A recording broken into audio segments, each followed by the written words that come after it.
మిత్రులకు అందరికీ నమస్కారాలతో నేను చెప్పే మాట ఏమిటంటే, టెక్నికల్గా డ్యామ్కున్న లోపాల గురించి సార్ వివరించారు. దాని లోపలికి నేను వెళ్ళదలుచుకోలేదు.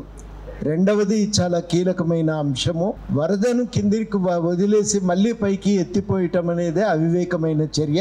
అది సాధ్యం కాదు. ఈ తిప్పిపోతలు అనేవి సాధ్యం కానప్పుడు దాని గురించి ఆలోచించటం కూడా అనవసరము అని. మూడవది ఏంటంటే, చాలా ఈ బ్యారేజీలు కట్టినప్పుడు దాని బ్యాక్ వాటర్ ఎఫెక్ట్ ఎంత తీవ్రంగా ఉంటుంది అనేది అంచనా వేయలే.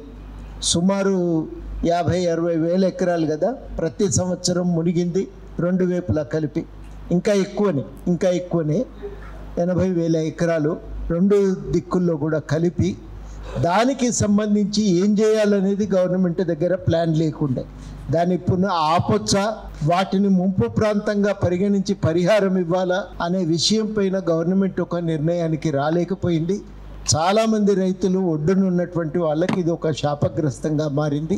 ఇప్పుడు మనం ఈ పరిణామాలన్నింటి నేపథ్యంలో ఒకటి చాలా స్పష్టము, దాన్ని పునరుద్ధరించగలమని నేనైతే అనుకోవటం లేదు. సారు చెప్పిన విషయాలను కూడా బట్టి చూస్తుంటే ఇక తుమ్మిడిహెట్టిని నిర్మించుకోవటమే ఇవాళ మన ముందు మిగిలిన ఏకైకమైనటువంటి ఆప్షన్.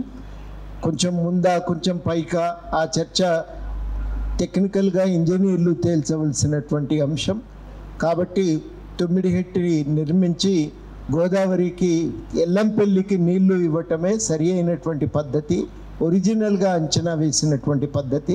ఇప్పుడు మాత్రం ఒకటి కరాఖండిగా తేల్చవలసింది, 1,00,000 కోట్ల రూపాయలు వృధాగా మనం ఇవాళ ఆ పైసలన్నింటినీ కూడా వృధా చేసినాం. బూడిదల పోసిన పన్నీరైంది. ఇంత వృధా చర్యలకు పాల్పడినందుకు బాధ్యులు ఎవరైనా వాళ్ళపైన కఠినమైనటువంటి చర్యలు ఉండాలి.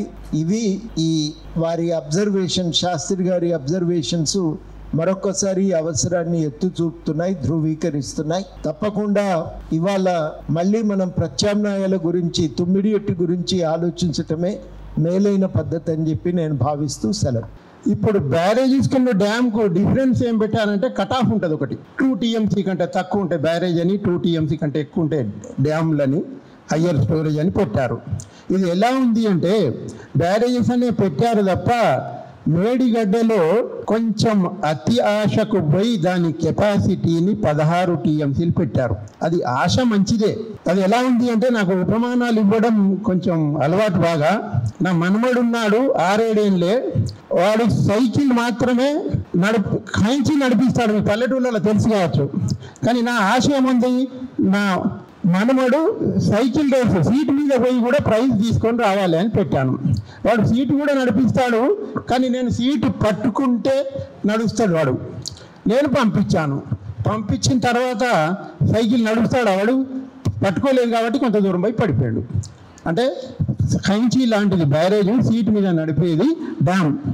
అటువంటి కెపాసిటీ పెంచడం వల్ల 16 TMCకి మొత్తం డ్యాములు ఫార్ చూపించారు ఇండియాలో, పాకిస్తాన్లో 15-20.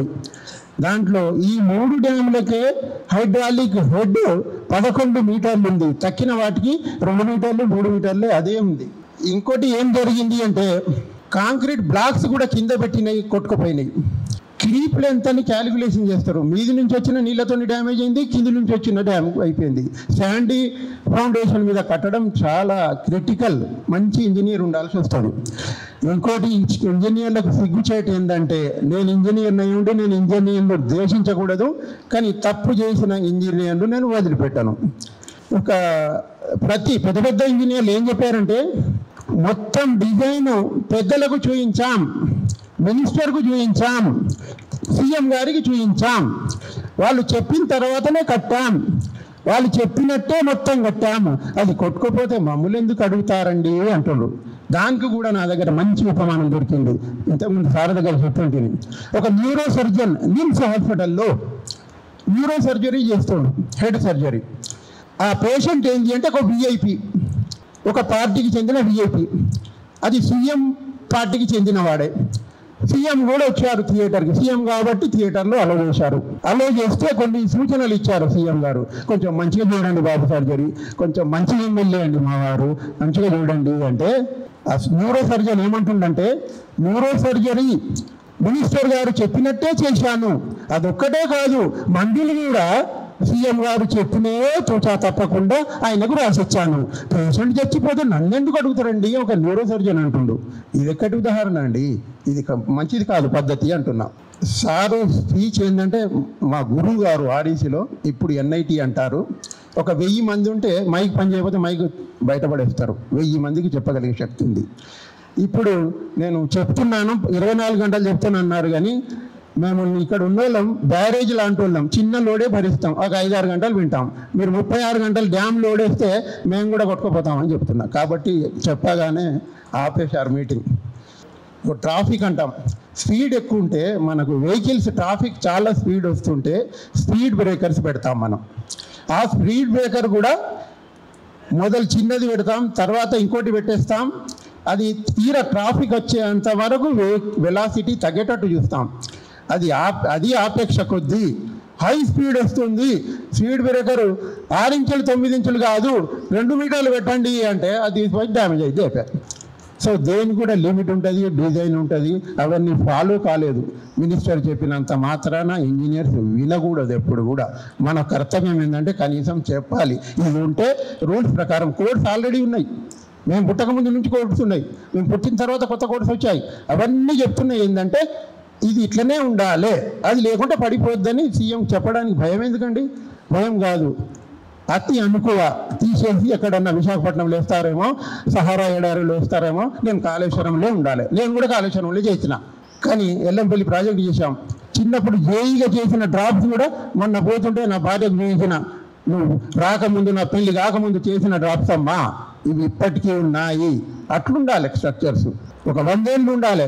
నువ్వు రిటైర్ కాగానే పడిపోయినా ఎక్స్టెన్షన్ ఆఫ్ జాబ్ ఇస్తుంటే సర్వీస్ ఏంది అంటే అది లౌకికం ఎక్కువైంది వాళ్ళకు. నేను చాదస్తం ఎక్కువైంది నాకు. మొత్తం అంటే హానెస్ట్గా చేశాను మొత్తం డిపార్ట్మెంట్లో.